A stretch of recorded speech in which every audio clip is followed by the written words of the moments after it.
You're a Wallaby, Harry. I'm a what? A Wallaby. And a thumping good one, I'd wager. You've got to hit record.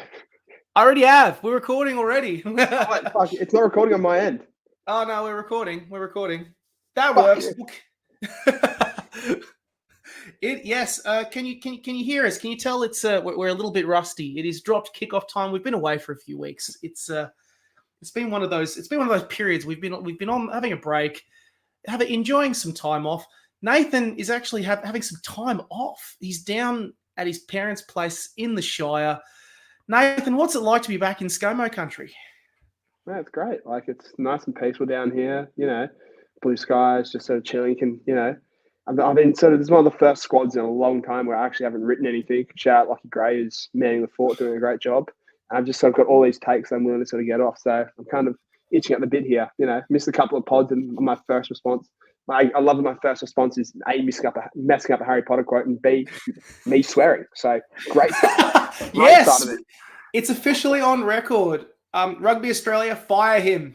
He swore on podcast. He's not allowed to swear. I'm blaming Shire Internet, which has taken a minute 20 to actually tell me that this was recording and not just the usual to and fro that we have beforehand, which, again, if we could record what we say before that, we'd be cancelled instantly. Exactly. Well, there has actually been a lot of news. There's been a lot of stuff that has happened in the interim period while we have taken a break following the end of the Rugby Championship. And we've got a little bit to address in this podcast tonight. Of course, there is the Wallabies squad, but we want to do a wrap-up on the Wallaroos as well and talk WXV 2. They won their first ever major title. Congratulations to Joe Yap and the Wallaroos side for pulling that tour out of the fire. Yes. Clap of the hands is due. So we're gonna do some mopping up, talking about stuff, but we're gonna start off with a left field question. A left field question is what we've got here, and because we've been kind of enjoying some time off, relaxing, chilling out. Nathan, I've got a question for you. What has been your happy, feel good rugby story that you in the last few weeks you've looked at rugby and gone, oh, there we go. That's a good story that we're glad has been mentioned. Oh, that's a tough one. I mean, and I'm not giving you the Wallaroos. We don't count the Wallaroos because that's the obvious answer. I can't say the Wallaroos. Mm-mm. Oh, Jesus Christ! Really? Yeah. You know what? I don't think it's I will go on Sevens route, and I will say the next gen Sevens. That's been my sort of feel good my feel good 3 weeks covering that and saying that, because for those unaware, like, round 1, I get 2-2 draw. New South Wales taken on points difference. Then round 2, Queensland take it on points difference of a 2-2 draw. So you go into it 4-4, and sure enough, the first game of the day is a draw. You then sort of have this sort of 3-game shootout to decide this entire tournament with, 20 of the best sort of up-and-coming players we have, showing how freakish the sort of stocks are in Australian sort of sevens right now. And you have, Queensland take the first game. Queensland, they then fight back to tie it up. To nearly tie it up. Have conversion that would have leveled it and basically given them the advantage. And from right in front, the conversion's missed. Then that gives New South Wales momentum to race away in the final game and take it out, which is what was sort of an amazing. If you look back in the games, I recommend you do on Rugby Explorer. Like, you will not find a closer 3-round series than what happened, and particularly that Byron series as well. So, like. That's my feel story, is just seeing that talent and realizing how deep our sort of 7 stocks are. Like, I genuinely think you could enter a team just from those players alone that played. And we're talking, there was, I think the only capped players were Ruby Nichols and Carly Henwood. Those were the only 2. 3 caps between them. And I reckon you could put a team together with those players, and they're making a top 8 run, which again. Then sucks that we've now sort of had news that Sevens is out of com games, but it's now it's still at least good to know the pathways are still there for sort of 28 in the Olympics. That's a bit ridiculous, isn't it? Like, not just the like sevens, rugby sevens is out. Apparently 11 sports are being dropped out of the Commonwealth Games, which now begs me to ask the question, what the hell are the Commonwealth Games for if you're going to cut more than half the bloody sports? It's ridiculous. Cricket's out too. Yeah, cricket's out as well. Yeah. It's annoying. Yeah, that's a good one. I will say, yeah, if you haven't, I've been keeping an eye on it. I've been doing kind of pathway fill-in articles over at the Raw, and we've kind of been talking on it. And Nathan's not joking when it says that often these rounds have come down to points differential. On multiple occasions, it's been really close between the New South Wales contingent and the Queensland contingent. Those games have been really, really good. If you get the chance to check them out, my shout out. I mean, I've been keeping a close eye on Super Rugby under 16s and Super Rugby under 19s. I'm going to give you two answers, just to be a little bit cheeky. The first one, of course, has been just watching how good the under 16s Waratahs side is. They've been cleaning up a lot of teams. I mean, the first one, of course, is the poor Melbourne Rebels side who got smacked 104-0. And while you can't, you kind of go, oh God, that poor Rebels side, and make any discussions about it, what you will. That Waratahs side has also been taking on really, really good teams like the Queensland Reds and putting 50 on them. There is a lot of good talent in that under 16 side as well. The under 19s has been a little bit more positive. Over this weekend just gone, the Brumbies beat the Waratahs, which I'm very happy about. They're the defending champions, the Brumbies, and so very nice to see them knock the under 19s off. It's been a very close competition, but I want to shout out a particular day from about 3 weeks ago where if you were a Queensland fan, you could not have asked for a better weekend. Not only did the Wallaroos, I think it was the weekend the Wallaroos won the WXV 2 title, but Queensland won the Queensland Country Healers beat the New South Wales Country Cockatoos to break their drought in the Australian Rugby Shield.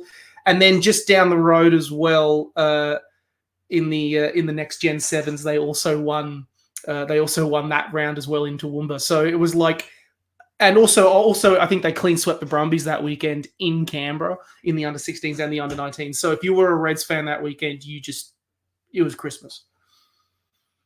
I love just that on that Rebels note as well. You talk about the 104-0 loss, but I think makes that even better is next week they came out and won. Yeah, I know. Sorry, I should have added that. Yeah, I should have. Yeah, I know. Like, how do you pick yourself up from 104-0? They did, and they went and I think they beat was it the Brumbies? I think it was the Brumbies in Canberra. I think it might be the fourth. One of them. Memory. One of those sides. Yeah, it's been an actually surprisingly unpredictable competition.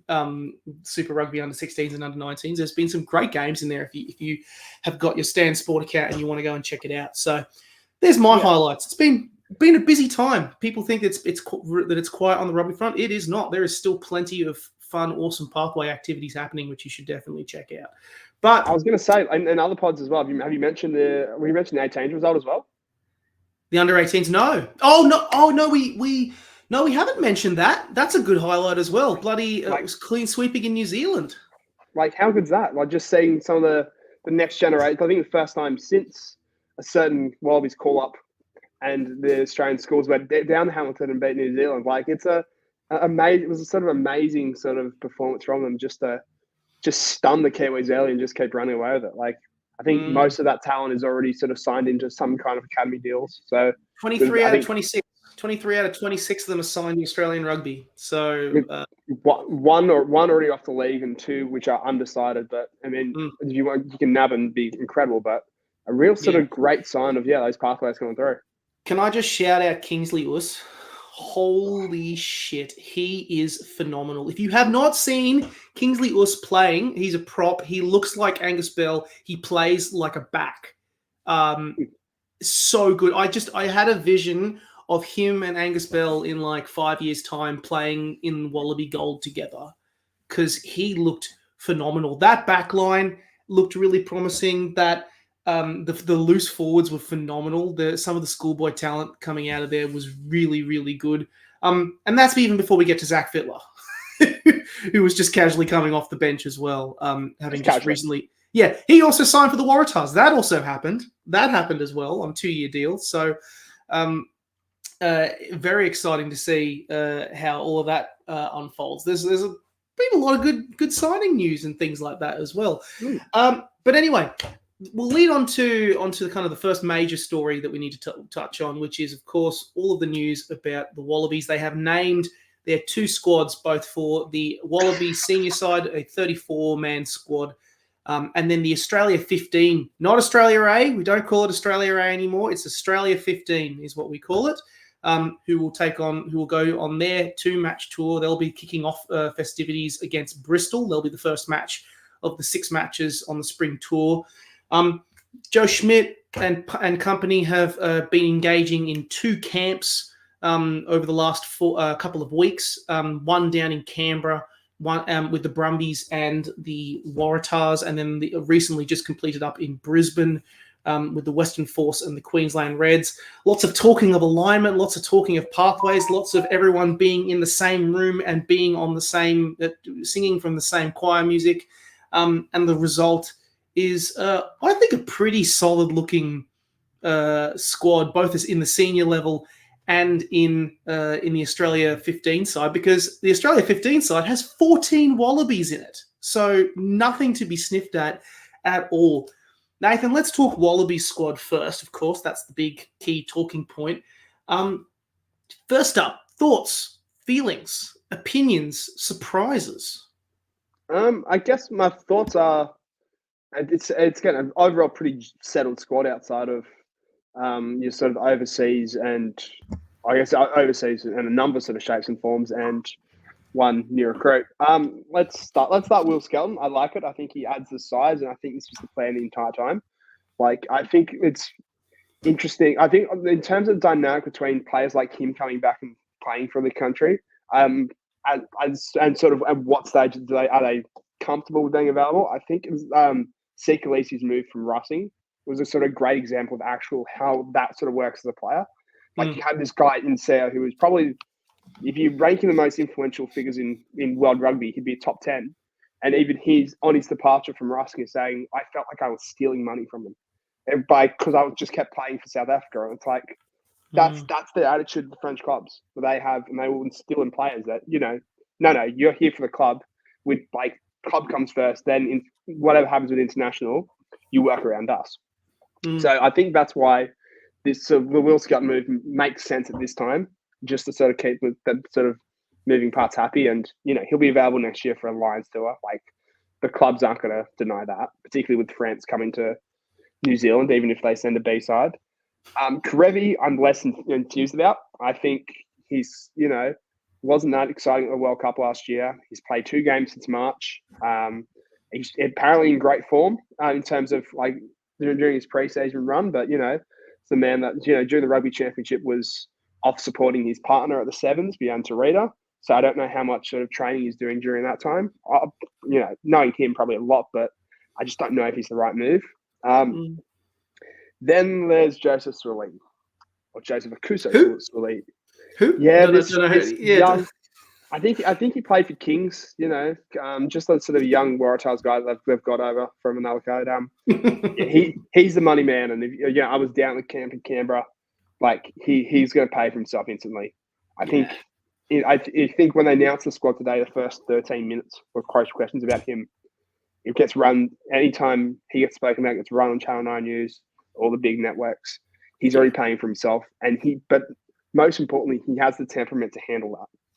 He has the calmness. He has that poise that you need.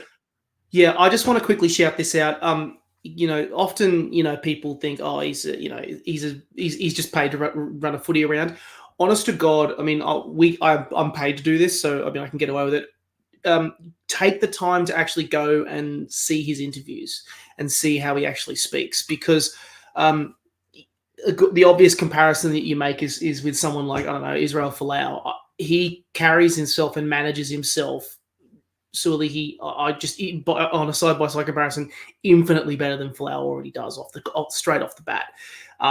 He gets it. I just love that he kind of is like, this was always a goal of mine to come back to rugby union at some point. This was always a goal because I, had grown up playing rugby union, that I always wanted to be a Wallaby. I always at some point was going to come back here. And I think this is a point that that several people underestimate when they think about the nature of rugby these days. And I think it's a point that I'm particularly interested in. About, we now live in a time of 30 years of professionalism, both in the league and union context.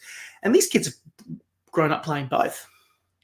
And even if a player may go to one code or another, there is nothing to suggest that they can't come back and make an impact. I like his attitude. Whether, he's going to have bumps along the way. Every player is going to have bumps along the way. I think the natural response is, of course, to get him into the Wallabies because he is, such a high marquee player, and he's going to do so much for the brand. The player manager in me would think Australia 15. God, I got to get that right increasingly as well. But strike one. Strike one. Australia 15 might have been a better option to ease him into it because, he's going to be a Wallaby before he's even a Waratah. But at the same time, he's definitely athletic enough. You only had to see him in NRL this year in State of Origin, even before we took out Chris Walsh's head. But it's... Yeah, no. Look, I reckon he'll be fine. I reckon he will be fine. He'll have his little niggles that he has to get through. But if Mark Nwangui Tuase can take to NRL like a duck to water, I'm very confident that Suolihi, having played most of his life playing rugby union, even at schoolboy level, he can adapt pretty quickly as well. So I'm interested about Karevi. I think you make a good point there. I think clearly centres is an area I think we want to try and improve our depth. And I think having him there is a good option. I do recall that, he's always been a bit of a sledgehammer looking for the offload. He'll always take the ball himself a little bit previously. But I recall under Rennie, he did have, when coached properly, he was quite effective. Samu. So it really depends on it really kind of depends on exactly how they're going to utilize him and how effectively they will utilize him because, Paisami, I think, has been playing okay. Ikitau has been very, very strong. There's, of course, other options there on the table. And, of course, there's Hamish Stewart and Josh Fluke in the Australia 15 side who could potentially move across once pending injuries and changes like that. So there is a lot of stuff I like there. I'm so glad Tane Edmed is in. I think, he's one of the 3 uncapped players. Harry Jones will be having a field day right now. Immediately tagged him when that news came out. He's been carving up. That's another story. He's been carving up for in the NPC while we've been away for North Harbour. Go check out the highlights. It's absolutely phenomenal. Of course, obviously you recognise the standard of the NPC when you see him clearing up, but you cannot deny how entertaining it has been for him to watch.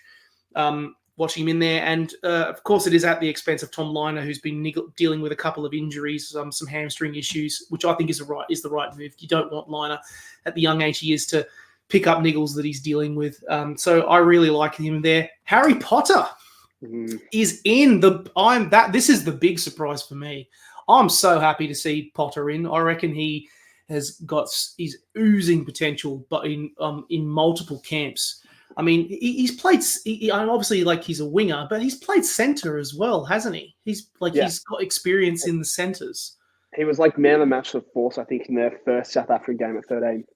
Yeah, that also happened. They did a tour of South Africa. We should also mention the Western Force did a tour of South Africa. It's why, you look at a sort of test period and be like, oh, so Bledisow's over. Bledisow's over, rugby championship's over. You should be easing off work and, take it easy. No, it doesn't stop.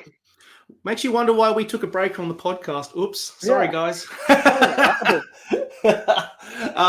But yeah, they did a 3-match tour of South Africa rather, and won 2 out of 3. The match they lost was the Emerging Island game, which they came within 5 points of winning. So, they were really in that match, and a lot of talent to like. I think it was Western Province and the Cheetahs who they beat on the road. Very exciting news. Really cool to see that the Force seem to be building something and doing quite nicely at it. With a couple of their new exciting recruits. The last couple I'll mention of players who I'm quite excited about. I'm really glad to see Tizano is still in that squad. I think he's been rewarded with a pretty he was always, I feel like he was always going to be a shoe-in, but following in the he's probably going to be in Fraser McWright's shadow for a little while, but he's really reminded us how good he is and just a consistent pair of hands should we have any issues in the loose forwards. I'm also really glad Sarah Uru is there. Maybe it's just personal preference. I really liked him as a player for many, many years, and I'm just glad that he's now a Wallaby. He's been in the wings for a while, and he really didn't get. He got that card against him in the Rugby Championship, and I was like, I know he's better than that. He's a better player than that, and he really hasn't had the chance to show it. So I really hope that he gets the chance to actually get some game time and pick up some stuff for that. And then Billy Pollard's in, which I'm very happy about. A very nice inclusion as well. And Tom Robertson. So a lot of good players there that I'm very, very happy about. Lots to like. Yeah, and I think when you look at the absence, a lot of them is just sort of nice to transition. Is just sort of about this I was going to say WXV there. This Wallabies XV program and prioritizing. Let's get these guys who we haven't used that much the game time they need to keep developing, rather than just hold a tackle bag for 4 or 5 weeks whilst doing a bit of sightseeing. So, I'm excited to see our guys like Corey Toole go. Josh Nasser going back to that level. I think also, some of those sort of underrated players, maybe that sort of next gen talent that we don't know where they sit. Guys like your John Bryant's of the world, Massimo Ludus, hasn't played a Super Rugby game yet, but apparently he's like the strongest player in Australian rugby, if not Australian sport right now, with like a 210 bench press, something stupid like that. It's disgusting. You then have guys like Harry McLaughlin-Phillips, who have got big raps on, getting a chance to put on a gold jersey. Plus, recalls for guys who are just on that fringe, like your Ryan Lonergan's, Jock Campbell's, Ryan Smith of the world, Lockie Lonergan, now his foot's facing the right way, Tom Hooper, Josh Canham.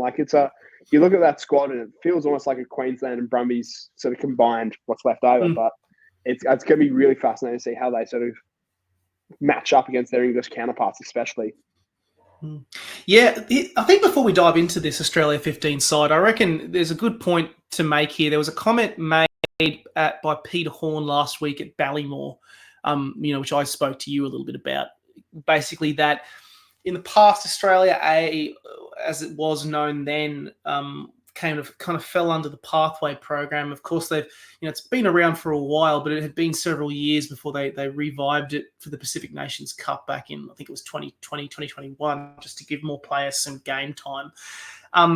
And now he kind of unveiled that this Australia 15 program is now brought under the Wallabies. Rod Sieb, the head coach, is working directly with Joe Schmidt and the coaching staff there. Sieb's got his own coaching staff. All of them are connected together, and they've all been training together. They've all been working together, and it sounded to me like a key piece of permanent infrastructure for pathway development had been laying here. Would I be right in that? Are we going to see a lot more Australia 15 games and involvement in a wider squad based on what you've seen? I believe so. I think this is more just your alignment of your pathways. Yes. What's the word I'm looking for? Yeah, junior Wallabies becoming Australia under 20s. The formation of a 16s and 18s Australian program. It's now a greater focus to just align these and make the steps really clear. So you're not going, all right, what's this? How does an Australia A relate to a Wallabies? How does, junior Wallabies, where does that fall into it? And, people sort of, I think it might have been a point I made a few months ago in the pod. People look at, well, what does Peter Horn do? What does David Nusifora come in and do as an advisory role? And you look at these pathways start to come together and you go, and I think I said at the time, you won't sort of notice it now, but in the next couple of months, you'll see it all start to come together and you go, okay, this is what they're sort of working on. And, this combined with, I think Peter was speaking after a high performance summit where I believe every coach from an Australian perspective was in the building in Ballymore working on, what's the sort of future of Australian rugby look like and how can we work together? I think this is just more of the sort of the fruits of the last 6 months of their work, particularly Peter's work, and just building a sort of Wallabies program up from scratch. That is, best sort of focused on the high performance factor and making sure that we're getting that consistent messaging and I guess better results heading forward. So if you answer your question, I think, this is just the way of the future of, those sort of buzzwords that we've heard coming into actual actions. Mm. I hope so. I think I've always really liked the Australia A program, even before it's transitioned into the Australia 15s, how it is. So I hope to see a lot more. And leading into that, the reason why I like it so much is because of the opportunities it gives to the people in it.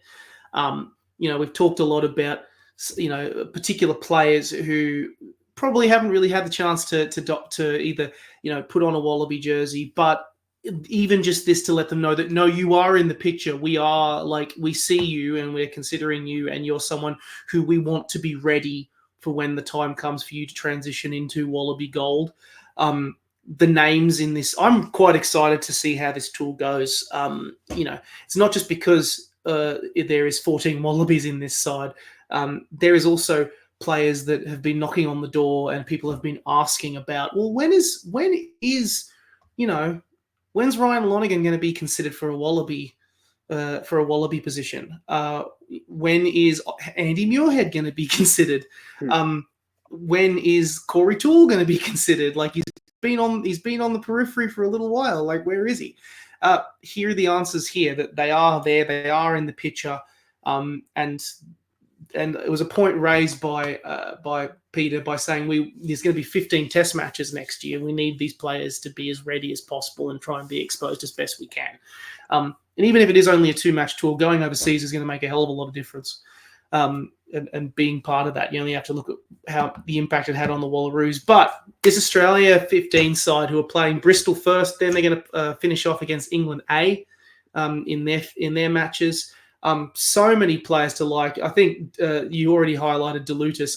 I've seen him play. He played in the Wales game, not a Super Rugby match. He was injured, I believe, for most of that season. He played in the Wales match.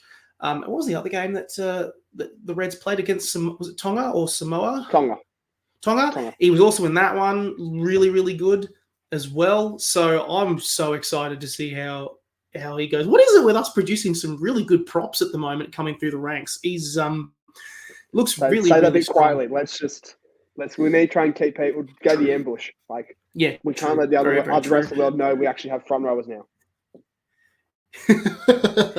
I'm really happy to see Reece Van Neck in there.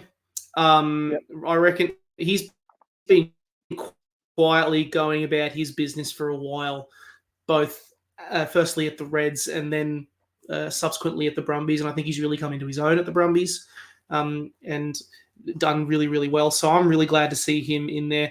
I'm also glad that we're seeing the likes of not only Ryan Lonergan, as mentioned in the back line, but Lockie Anderson, who's kind of been knocking on the door for a little while. Good to see Josh Fluke not miss out in that regard. He might not be picked there, but I mean, part of me thinks that if there's any players that are maybe going to get the call up to the Wallabies, it would be from that. It would be Hamish Stewart or Josh Fluke, one of those centres who might come into the squad off the back of the Australia 15 tour. Corey Toole, my boy. What does the boy need to do to get a Wallaby jersey? Well, playing in Australia 15 starts. I'm very glad to see that he's going to get some game time as well. Who stands out to you?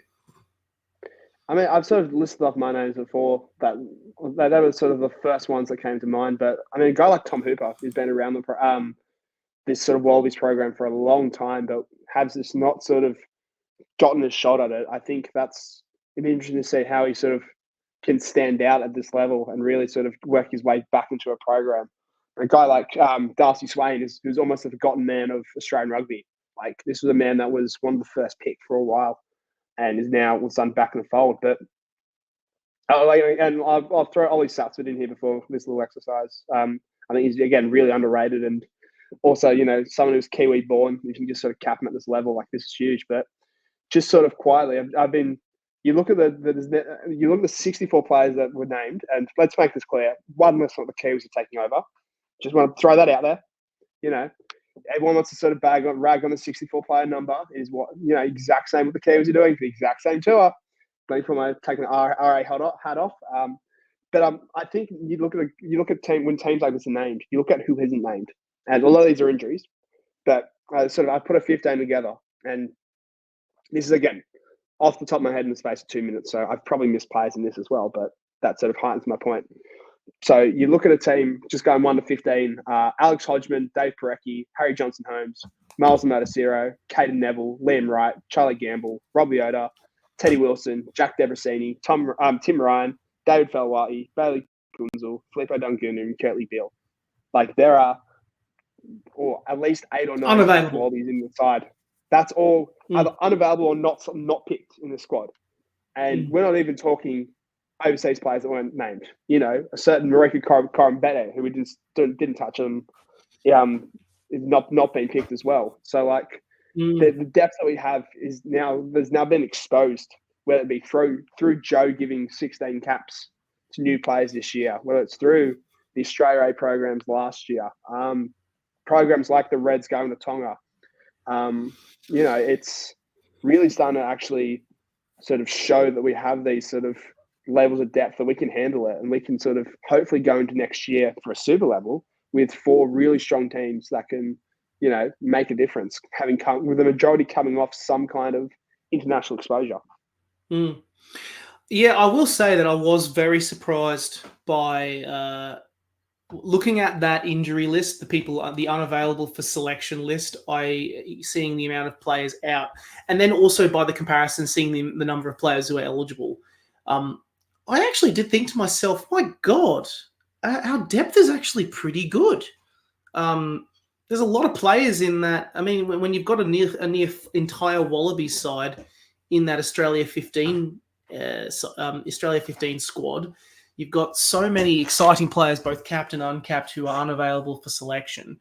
And then you've got a pretty decent 34-man squad in the senior side. There's actually a decent amount of depth in there. That, like, you know, in the event that... Good. Yeah, the depth is actually... There is a but there. The depth is good, but I think it's just full of good players. In the sense of, we have a lot of good players that you could comfortably call on. A lot of those players that are not named in either squad, and you could tell them to do a job and they would do it. The problem I think that we are lacking right now is those world-class player. And, you know, maybe 3 or 4 of them that can make a difference and hang it with the best in the world. Because the reality is we have a Lions tour coming up and we need 4 or 5 of them. And sure, there's the Bells, the Valentinis of the world, Mick Wrights, all these guys coming through. Tupou on his day. Tupou on his day, Ikatel on his day. Like, these guys, Skelton on his day, these guys that can be world beaters, but you need more than that. And, you know, you look at the All Black side, but they've just named to play Japan, and there are so many people missing, but there's still world-class players. I think that's now our next step is, all right, when we have the good depth, we need great depth. We need a depth of great players we can just put in there that can make a difference. And that's going to be the challenge in the next 12 to 18 months. Can we build that depth from being good to being full of great players? Well, as a final point on this, seeing as we kind of always do touch on, you know, looking at squads like this, and of course we'll probably come back to this question as we head into this final batch of podcasts for the show for the year. What do we think then success looks like, both for Australia 15 and for the Wallabies? I mean, the obvious answer is, of course, wins. We want wins, and, you know, there is, of course, the elephant in the room of, you know, even before we get to the Lions tour, that there is, you know, potentially some history to be made here, a home nations tour. We haven't won a Grand Slam in 30 years. 30 years? 40 years. 40 years. Yes, it's been 40 years. So there is actually quite a lot on the line here. And there is, I think we are a definite shot of winning. I mean, I know England has actually, I know that we're a definite shot for the Scotland and the Wales games, definitely. No disrespect to either sides, but I mean, Wales has not been in the best form, and Scotland have been pretty hit and miss, and we did pretty well against them last time we went to Murrayfield. I know England's been dealing with a couple of injury crises of their own. Kind of Steve Borthwick has got a couple of players out. So, you know, there could be the opportunity. I'd still back England at Twickenham, but, you know, there is an opportunity to spring a surprise. So the real question is, can we actually do the impossible and beat Ireland in Ireland as well? What do we think success looks like, apart from the obvious answer? I think I think it sounds so simple just to say, 2 out of 4 is a pass mark, because that literally is a pass mark. Mm. But where we are, we have to beat Wales. Yes. That's a non-negotiable. I think Scotland and England are on a similar level.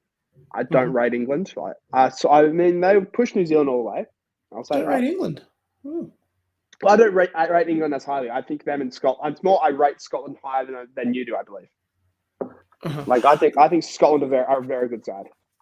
They are a good side. They are a very, very good side. Like, it was more the reason that I was just very surprised that, like, because we'd been on like quite a few match losing streak to them, and then all of a sudden we went to Murrayfield. Like, I think it was back when Dave Rennie's last tour, and I think we managed to knock them off. 22, yeah. Yeah, 2022, we managed to beat them, which I was like, how the fuck did we manage that? Because, like, they'd been in such good form. So yeah, like, not necessarily under 2 out of 4 then. 2 out of 4. Beat one of those sides, and then Ireland. Yeah, that's a free hit. Try and knock them off. There's a reason they're the best in the world. Mm-hmm. I think that's pretty reasonable. I'd also add in, I would like to see the Australia 15 side.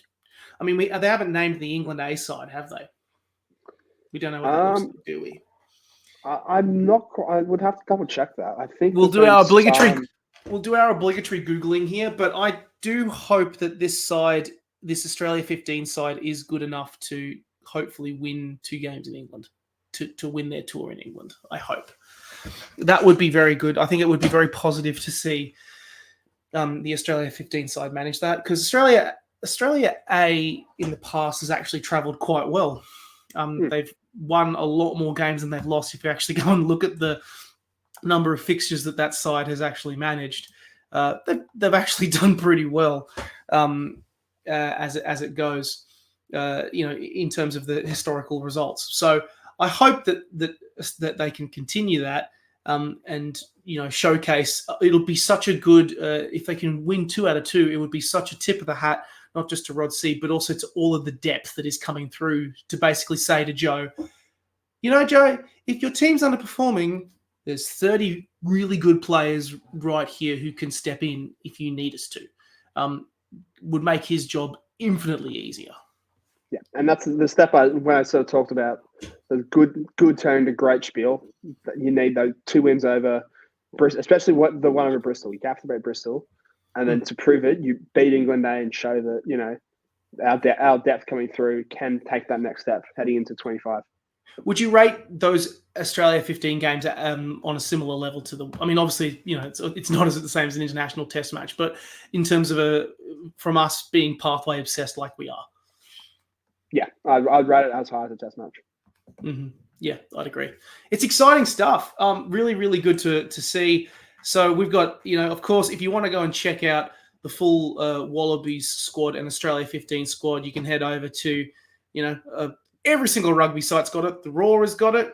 Rugby.com.au has got it. You can see it on social media. It's literally everywhere. The Australia 15s will kick off their tour. I think they kick off first week of November. They'll be playing Bristol A before the Wallabies then get underway on the 10th of November at Twickenham. So plenty of exciting rugby to watch right there. And with that, let's head over to our second big story, which is finally we get to talk about some silverware. I can't remember the last time we got to talk about some silverware, Mr. Williamson, and that is, of course, the Wallaroos. But what a year it's been! what a roller coaster of a year it has been. Like, oh my God, it's from coming into.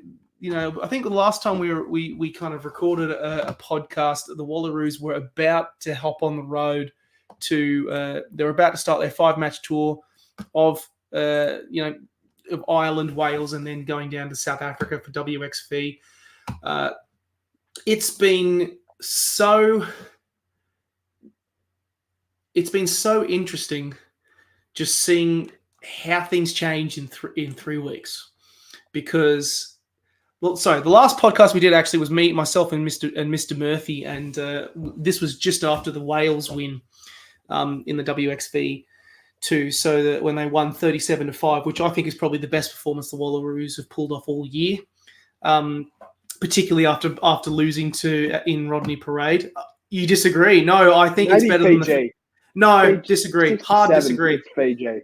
No, hard disagree against Fiji. I don't think Fiji. I mean, judging by how Fiji went in WXV 3, which I think they were, like, I wouldn't say true. Fiji set the world on fire. For some reason, the Fijiana Drua form has not translated over to the national side this year specifically. I don't exactly know what's going on there, but first of all, honest question. Before we dive into WXV2 itself, it really was a bit of a chaotic year.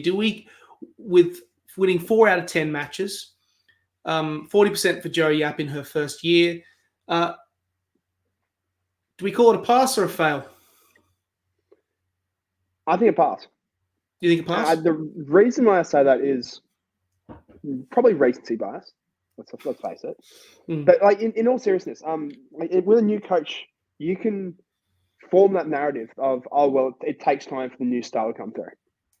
I think we saw that in that Pac-4 series. Like there was glimpses. I think we even said it on the podcast. There was glimpses of it, and once it came together, it'd be exciting. And you're right.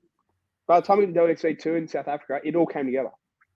And whilst yes, there were lapses throughout. They probably should have won all 3 games pretty comfortably, but instead invited pressure on their own line late in games. But like this was the sign of what to expect. Like I think you look at this team and you go, there is something here for the future. And particularly with the World Cup draw locked in, which we'll get into a bit later. Like you have an emerging 10 in Faitala Maleka, 15 in Caitlin Halls, who's one of the best ball players we have in Australian rugby, regardless of gender. Piper Duck was someone who was probably your favourite for Wallaroos Player of the Year before she went down injured. You then have someone like Tabu Vadra come in and all of a sudden fill a void perfectly. These are all players who are 21 and under. Not even talking about someone like a Maya Stewart, who's all of a sudden put together a type of season that probably should get nominated for World Rugby Player of the Year, in my opinion. She was that good. Combined with your Caitlin Leaney's of the world, who are only 23, 24. Lane Morgan's, I think, 25 and under as well. Like you've got a real core of players who are not even close to their peak. And you see them now starting to tear teams apart, look confident on the international stage. Oh, and we just have Emily Chancellor, Addie Talakai, and potentially a host of sevens players to come back into the squad. This is the deepest I've seen the Wallaroos. This is the most confident I've seen the Wallaroos. So if you sort of ask the question, well, yeah, 4 out of 10 is not ideal from a results perspective, and there are definitely games there that they will look back on and say, geez, we should have won that, but it is 100% a pass mark for Joe Yap in our first year as coach. I agree. I think, to be honest with you, I agree. The thing that I did really note, I was kind of in a weird way. I know that she, publicly, of course they wanted to try and retain getting back into WXV1. I actually thought they played a better Pacific 4 series this year, even though they finished with the wooden spoon and didn't get any wins. Their attack, I mean, the only reason why they finished in third last year in the Pac-4 is because they flogged the US. Like every other game, they were blown off the park in Canada. I mean, they had 50 put on them by the Black Ferns in Brisbane, and then they lost by 40 to Canada at home. By comparison, here in Australia, I mean, they scored. Their attack was eons better. They scored more points. They were a lot more consistent game to game in that Pac-4 series, even though they came last. And part of me thought, well, maybe actually the chance to play against sides we traditionally don't play against might not be a bad thing. When you have a program like this that is got its first full-time coach, that is developing its professional player contracting system, is developing everything here, and realistically speaking, wins are needed, and it doesn't necessarily matter who against. Wins are needed. And I think if they had been in a similar situation to the US in WXV1 this year, if they'd lost all their games and been convincingly beaten, we'd be having a very different conversation right now. I will say that low point is those matches against the Black Ferns were awful. There's no way to put it. And I think we also really got a rude awakening against Ireland. I think Ireland are the big improvers this year, jumping up 5 places in the world rankings, earning that WXV1 spot, playing brilliant rugby, and how well drilled and disciplined they were. You really saw the difference of all of those players actually playing week in, week out in a stronger professional system. The thing for me from that is I reckon that Wales loss in Newport was the turning point of this side. I reckon they all collectively realised we cannot, we need to do much better than this. And I reckon the Fiji game, we kind of talked about it earlier, that it showed, the Fiji game and that Wales game showed when they were on, they could demolish sides. We're not talking like, convincing performance. We're talking shellackings. And the big difference for me is I think Fiji were clearly a step down this year. They clearly weren't playing to their potential. Wales are not. They came last in the Six Nations, but that's a professional outfit who play week in, week out together. That is not a bad side, is in terms of developing players and pathways going. To beat them 37-5, and not only that, actually develop the mental game plan. They wore that Wales side down. Their patience, their game management was what really impressed me in that opening match of the WXV2. And then to win 37-5 with some of the best tries you'll see all year. Like Maya Stewart's try was just fuck off good. And Eva Kapani just bullying Welsh players again. Insanely good.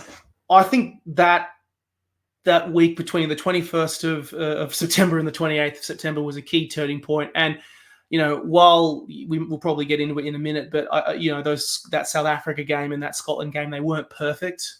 They probably should have beaten them by more, considering how dominant they were of those matches. To come away with the actual title and say, well, this is what we want to do, this is what we want to win, and actually achieve it, they should be really happy with that. And I think it's definitely a pass mark. I agree with that. And just the point, I love the point you made about the Newport loss as well, because I think there was an attitude going into that of, like, as Wales, we'll go out there, like no matter what we do, they can't handle what we handle us. We're going to run over them. We're going to just go out there and dominate them. And when they didn't, and when Wales somehow found a way to win, I think that humbled them. Not in the sense of they like this is a team that hadn't beaten New Zealand, haven't beaten England, but had gone out and thumped Fiji. Based on, I believe, off the fact that they were like, oh, we're better than them. That was a fluke try. We just keep playing our style, we're going to beat you. But that didn't happen against Wales. And it was almost like a reality check where they were forced to sit in the flight and go, are we as good as we think we are? Or are we actually having to stick with what our coaching plan is, stick to what our game plan is, actually knuckle down and sort of work for each other? And I think that showed. Like, yes, they let South Africa back into that game. They let Scotland back into that game. But it showed that, when they stick to that plan and when they can get those weapons flowing, God, they're going to be a dangerous side next year. I think that's the only real negative that you can take from the the WXV2 in general. Like, their discipline has advanced a lot this year. Their defense was a lot better as well. You could, if you look at the actual number of points they conceded, it's eons better than even earlier in the year. They were conceding 30+ points a game when they were getting beaten, and they definitely were able to keep sides away from a defensive level. But also, I think, again, even though they kind of let Scotland and South Africa back into those games a little bit, I think that Scotland game is a really strong reflection of the resilience that is being built up in the side, because Scotland were ahead by 1 point going into the last 10 minutes. The Wallaroos didn't lose their cool. They actually went, okay, we know what we need to do. They got the lead back with a 3-pointer. and then Ashley Masters scores the winning try to put the game beyond doubt. Just a really valuable example of quality learnings about, well, this side has come back. They've shown some ticker. Scotland are a pretty decent side. They performed a lot better in the Six Nations than Wales did, so they're a step up. And they've worked their way back in. Let's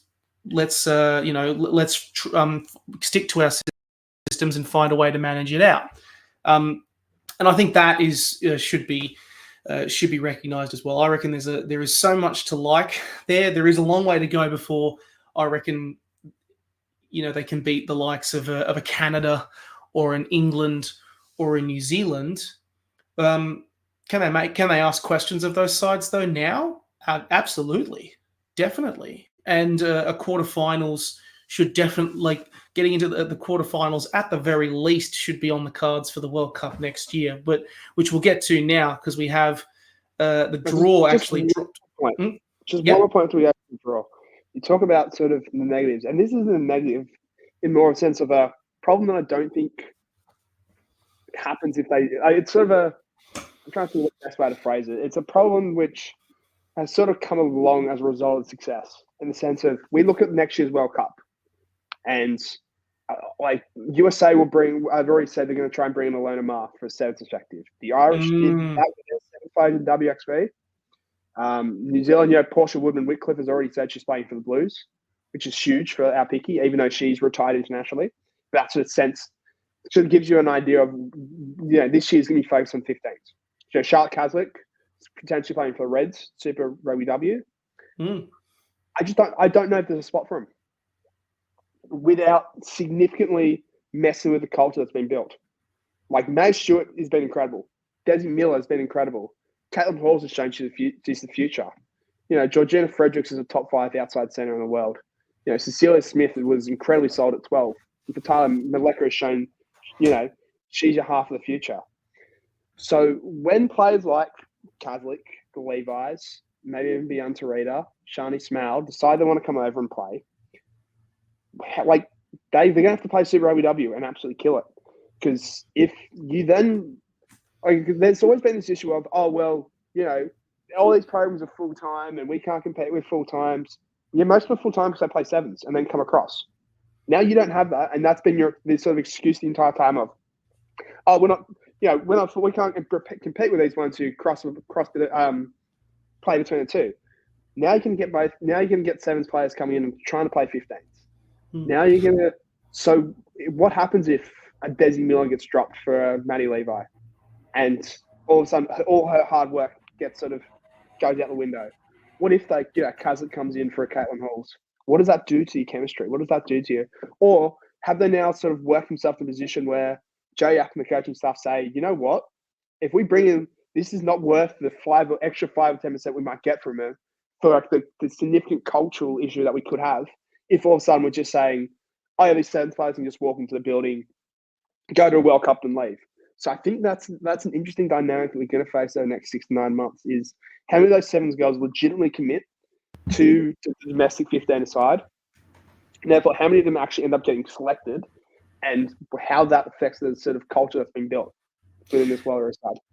It's definitely going to be one to watch because so many people have asked that you merge them together. And I know that the likes of South Africa and other nations have merged their sevens programs with their 15-a-side women's programs. Look, the ideal circumstance is that you have players like maybe if someone like Caslick, and I'm not saying that she is, I'm just using her as an example here, assumes that she's just going to walk into that side. The ideal situation is you're going to have that wonderful problem of you need to earn your spot. Because if you don't, Caslick, case in point, if you think, I can be a fullback or whatever, I'm just using that as an example. But if you fail, there's Hawes, there's Laurie Kramer. There are people who can take your position. It's the right problem to have. That's in the ideal circumstances here. I do think there's honestly, if it was the case that no sevens players actually make it, I'm not even too worried about it at present, even though I know that they could bring a lot. For several reasons. One, because that I think a lot of those sevens players would really only be effectively utilised in the back line. And really, the weakness that the Wallaroos have is being just so well drilled in the forwards. Not that there's a lack of talent in the forwards. It's more just, things like the rolling maul, things like the set piece. That is the key challenges that they face. That's where the likes of a Canada or a United States or a New Zealand say, we're going to attack you there. And if we can get you there, then things can start to fall apart. So I think someone like a Fredericks, for example, has nailed that position down in the centres. And I think that it's going to be the ideal circumstance is if you are going to bring those sevens players in, they just kind of have to recognise that just because you're a sevens player doesn't mean you're guaranteed getting in. And there are 4 Super Rugby women's sides here that have got players who are playing really, really good quality rugby, and they will show you up and knock you backwards if you don't bring your A game. You've got to bring your A game because that is where the Wallaroos are now. It's no longer the days of anyone can. That's not necessarily saying that in regards, but it's not necessarily the days of the players who get paid professionally can immediately slot in and everything will be fine. No, there is competition for positions, and that is the right problem to have. I hope it's the case. It would be really great to watch, and even adding to extra points on that, there's the investment of more full-time coaches in that Super Rugby women's side, for example. Let's not ignore the fact that Andy Friend, who is an internationally renowned coach, has led massive sides in Ireland, is now coaching the Brumbies Super Rugby women's side. And Joe Yap has admitted openly, she's like, yeah, I'm getting so much knowledge and experience from him because he's the more experienced. He's such an experienced head that I can utilize in the women's 15 program. Having that sort of talent at your disposal, players have to measure up.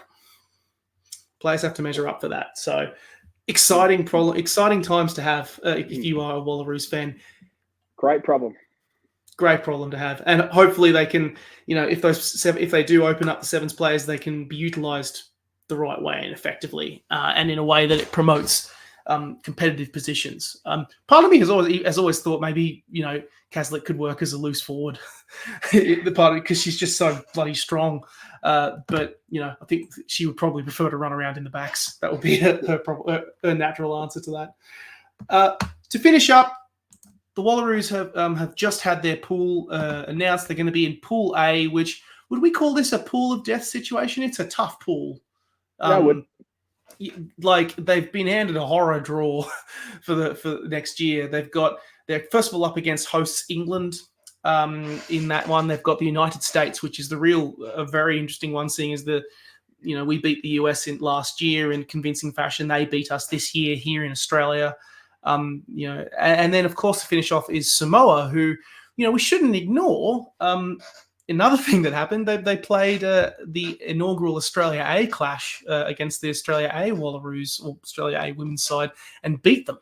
So there is still also plenty of great talent in Samoa as well. So there's no easy clashes here.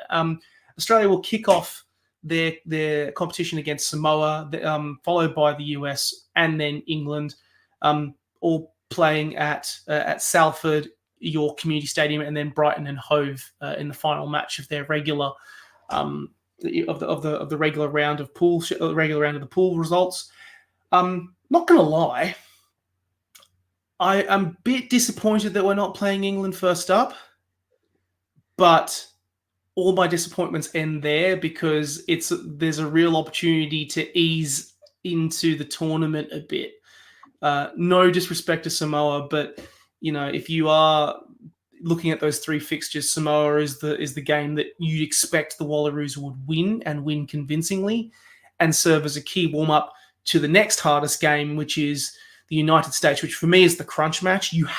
That's the match that you've really got to target if you are Joe Yap's side, and then up against England, world number ones, tournament favourites, WXV1 champions. Hosts, it's a free hit.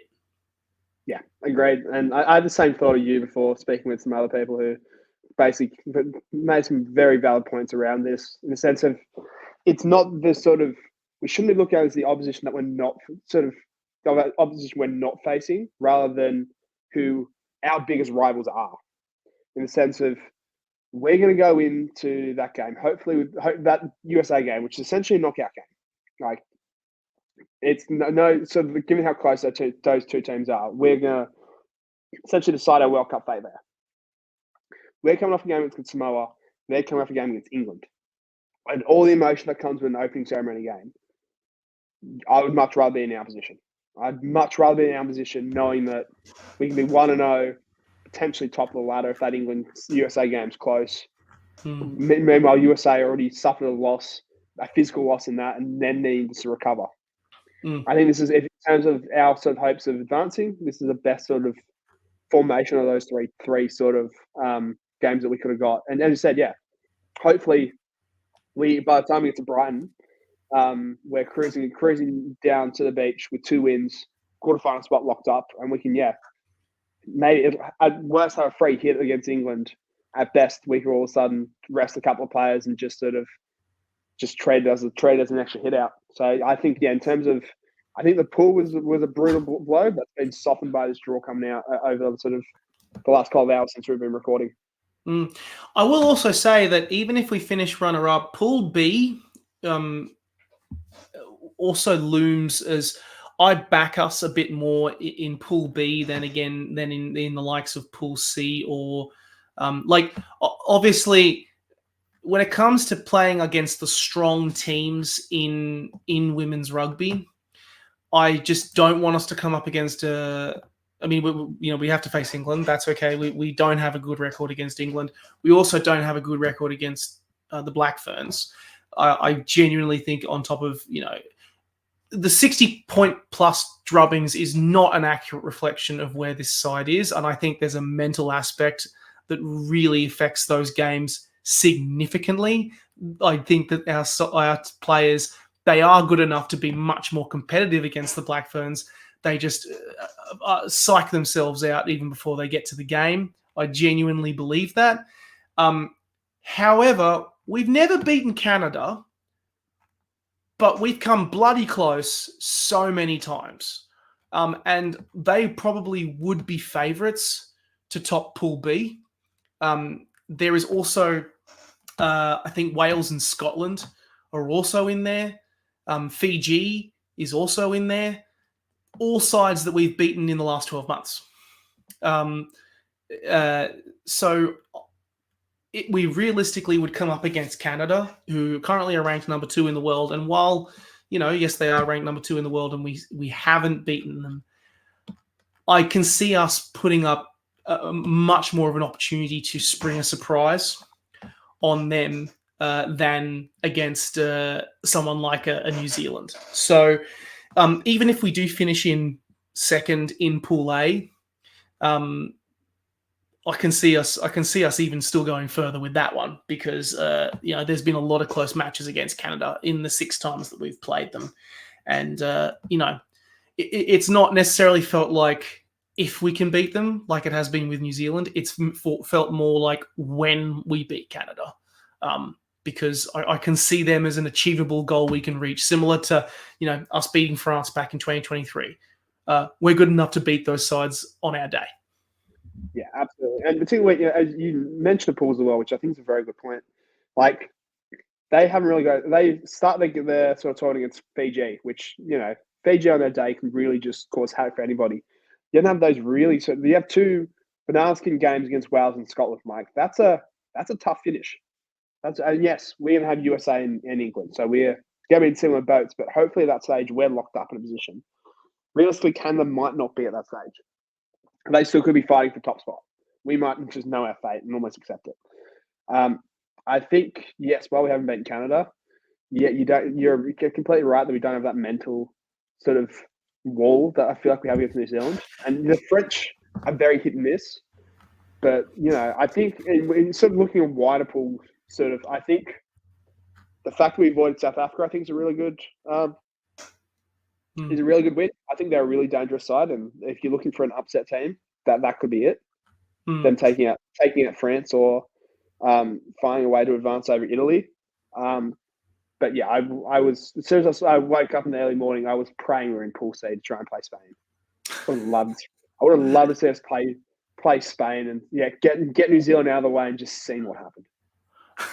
Alas, it was not to be, disappointingly. But yeah, look, I'm even looking back over the fixtures. Like even in 2022, we only went down to Canada by 12. Yeah. Which I back, and then even though and earlier this year it was 14-33, and it was really their set piece that broke us. But I would back us how the Wallaroos are playing right now to make that game a much more competitive game. It would be a closer affair at this point. And there will be more games, of course, leading into the tournament, so which will still be announced. But yeah, I think a pathway opens, and hopefully they can come close to replicating that 2010 bronze place finish several years ago, which is the best that the Wallaroos have managed to pull out. I reckon that covers the latest news off pretty well. What do you think, Nathan? Anything else we need to add in a rugby side of things? I feel like we started with 2 or 3 topics, but we've now got and covered about 12. Sounds about right. Which is, again, it's a typical pod for us, but yeah, it just shows you how much it works behind the scenes when, even when the Wallabies are not playing. But there's always something happening in the rugby world, and there'll be more. I'm shooting more to come in the next couple of weeks that we can cover the next time we get together before this first England game.